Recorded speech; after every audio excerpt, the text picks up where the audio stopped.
This is Dave Espino, and welcome back to the Daily Hustle. Today I want to highlight a post made by a friend of mine named Jeff Ducharme. Jeff is a successful businessman, both online and offline, and he gave this communication tip that I thought was really important. Here it is, communication tip. People show you how they want to communicate. If you want to show them they matter, then follow the lead. They email, email back. They call, call back. They text back. They send an audio message, send one back. You can move on to other forms of communication after and even lead them to what you want. Meanwhile, cater to their preference before just running them over with what you prefer. There are many people who have distinct reasons for their preferences or forms of communication style and buying style. So when you ignore it or act as if it doesn't matter, you're insinuating that they don't matter. Now, I had a real life experience with this. I had a business associate that was wanting to do business with me, and he started off by communicating with me on LinkedIn. He sent me a LinkedIn message. And after a while, it took a while for me to get back to him because I just don't log on to LinkedIn very often.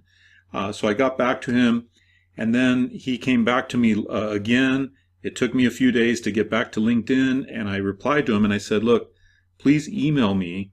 That's a better way for me to communicate.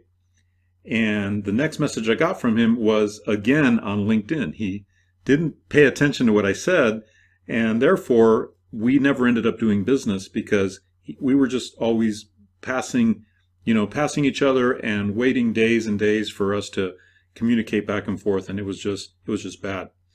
More recently, that same person found me on Facebook, and now I can communicate with him on Facebook much more easily. But this is important because you could lose clients by doing this. You could lose people, clients, business relationships, opportunities by not communicating the way that person prefers to communicate. So pay attention to this. Make sure that at least when you're starting out a business relationship, you start by communicating the way that they're communicating with you. And then if there's something that's more comfortable, or if you need to escalate the situation, maybe get on the phone, get on Skype, and that kind of thing. And speaking of Skype, I've had a bad experience with Skype. Every time I tried to use Skype, I had to re-download and update.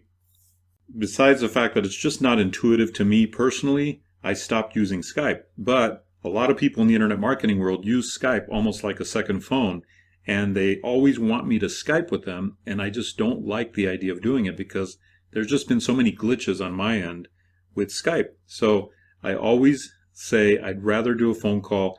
This would be much easier and better for me, etc., etc. And it works out fine. So always either express what form of communication you prefer or find out what kind of communication they prefer, and always be sure that you meet them where they're at. That's a great tip for today. I want to thank Jeff Ducharme for that tip, and I'll see you tomorrow on the Daily Hustle.